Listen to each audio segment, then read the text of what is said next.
Hi, I'm Nancy and I'm taking over the channel today. Hi, I'm Nancy and I'm taking over the channel today. I'm sorry. No matter how hard I tried, my alter ego Nancy just doesn't want to come out. Buongiorno, welcome back to my channel. So today I am going to do a full review of the new Kayali Invite Only Amber 23. This is the newest release from the Kayali line. And if you didn't see the videos that Mona Kattan did on her new fragrance, then definitely check it out. I will leave it linked down below. You will understand why I did this kind of a cheesy introduction. I'm so sorry about it. So the whole marketing and the idea behind the fragrance that this is a very sexy fragrance that will allow your sexy persona to come out. So it seems it didn't work for me, but it may work for you.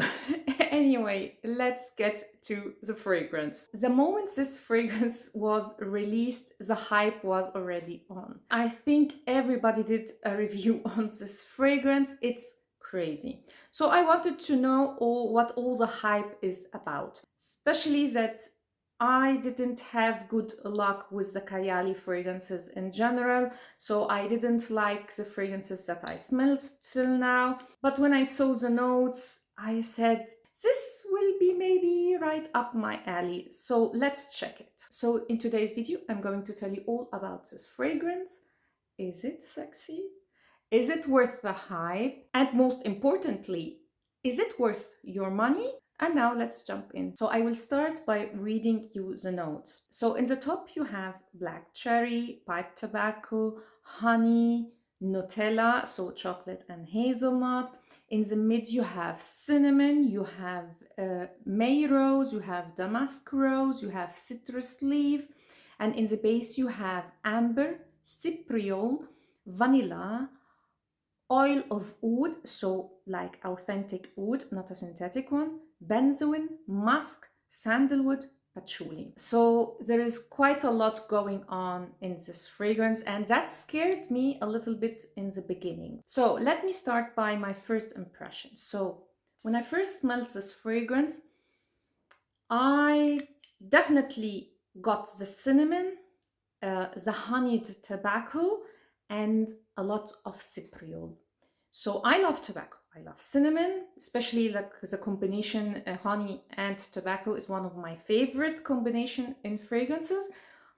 But the cypriol did put me off just a little bit because it has kind of a medicinal touch to it, if you know it. So first impression, actually, I did not like this fragrance. And for some reason, I did not smell anything else. So for the rest hours, I only got the tobacco, the cinnamon, the honey, and the cypriol. And I didn't get, like everybody else, the chocolate, the sour cherry, nothing of that. And I was really upset until my husband came from work. And the moment I opened the door, he was like, "What are you wearing? This is amazing." What he kept on talking about how amazing I smelled and what is this fragrance. So that I was really shocked because my husband doesn't compliment me on fragrances, generally speaking, and he is not really into fragrances. So I was really shocked. I have never seen a reaction from my husband like that. So I said, okay, maybe I have to try it again because it seems like he is enjoying it a lot, like really a lot. So I said to myself, okay, let's try it again. I tried it again. The same. So I got like the cypriol, the honey tobacco, the cinnamon. And this time I was immediately reminded of some fragrances that I actually own.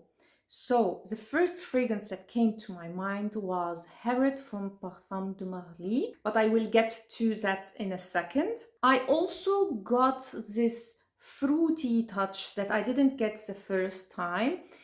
So if I didn't read the notes,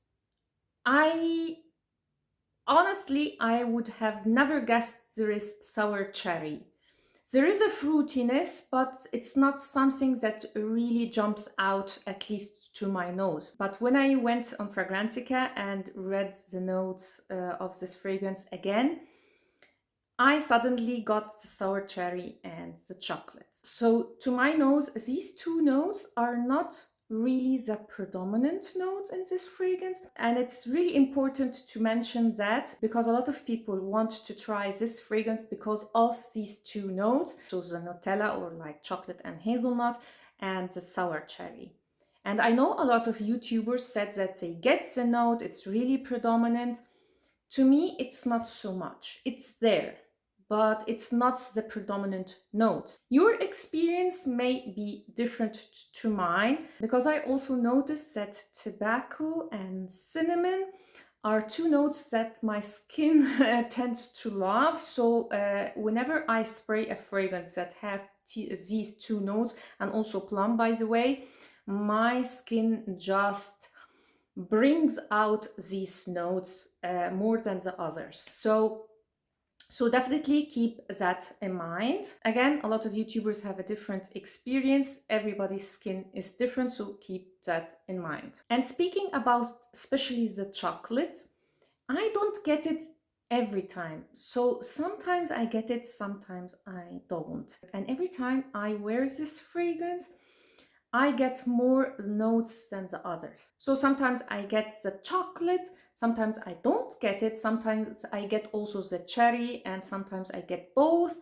Every time is a little bit different, but the main character for me here is the tobacco, the cinnamon, the cypriol. These are the three notes that really jumps out to me. Of course, the vanilla and the benzoin, because you get this warm sweetness. So these are the predominant notes to me. On that note, I wouldn't really classify this fragrance like a strict gourmand. And what I mean by that, it's not something that I would eat. It doesn't smell edible. It has edible notes, yes, but it's not like, for example, Lost Cherry from Tom Ford that is a strict gourmand. It smells like, you know, something that you can really eat. And I think this is the reason why I started to fall in love with it. Every time I wear it, every time I like it more. Now let's talk about performance. This fragrance has a very, very good projection. So for the first couple of hours, it projects really, really nice. I wouldn't say it's a beast mode, but it's definitely, to me, a strong sillage. When it comes to longevity, it remains for quite a long time on my skin, but it becomes a skin scent like after 6 hours. But if you spray this on clothes, it will remain till the next day. So I'm having a little bit trouble categorizing this fragrance, so it's not really intimate and it's not a beast mode. So I would say this is like a perfect date night fragrance because you want to project if you go out, but afterwards you don't want to choke someone out. You want to have more of an intimate fragrance. So this is perfect, like the perfect fragrance for a date night to me. It's totally unisex.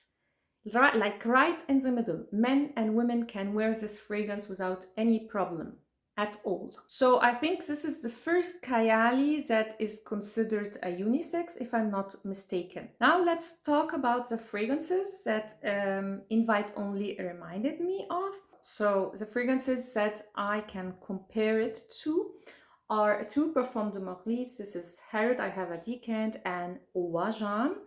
I also was reminded a little bit of Taupe Color from Dior. And it definitely shares like the most similarities with Harrod. And to be precise, if Ouajan and Harrod had a baby, it will be Kayali Amber 23. So mostly it shares with Harrod's tobacco, the cypriol. Harrod has also cinnamon, but definitely it's more amped up in the Kayali. This is why I said if you combine these two, you will get this one, because Ouajan is not a tobacco fragrance. It doesn't have cypriol, but it has a lot of honey and cinnamon. So as if you took the cinnamon and honey from Wajan and you added it to Harrods. This is how, to my nose, Kayali Amber 23 smells like. Now, if I have to compare these two, I will be completely honest with you guys. I would actually go with the Kayali one. Why?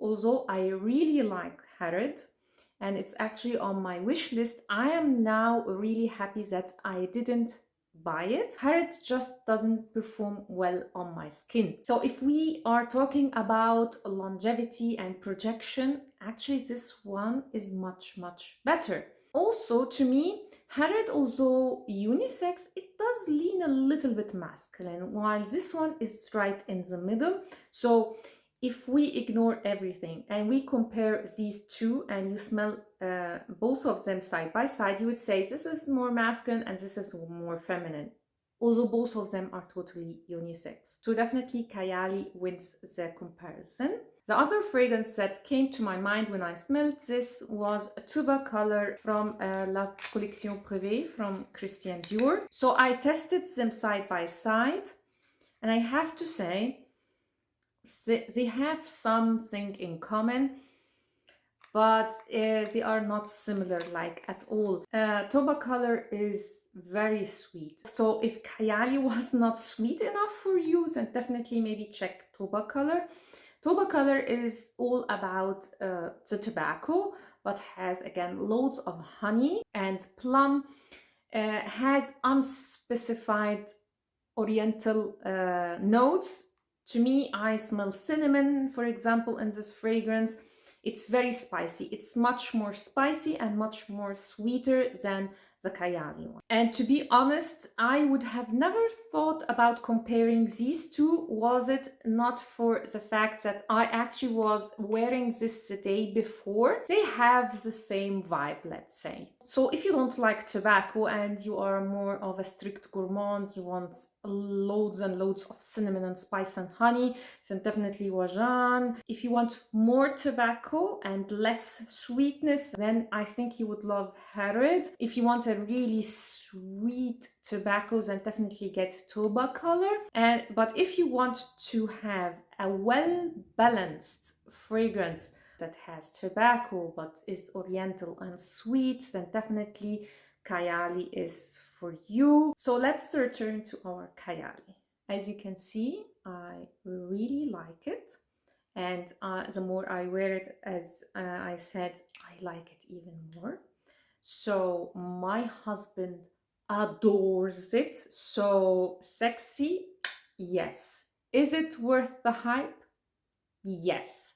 Is it worth your money? Definitely yes. Especially if you compare it with Harrod from Parfums de Marly. They managed to create, I can't say affordable, but for the quality, really affordable designer fragrance that has niche vibes and really high quality. Especially if you consider that this has like real oud in it, and oud is extremely expensive when it's not synthetic, when it's like the real thing.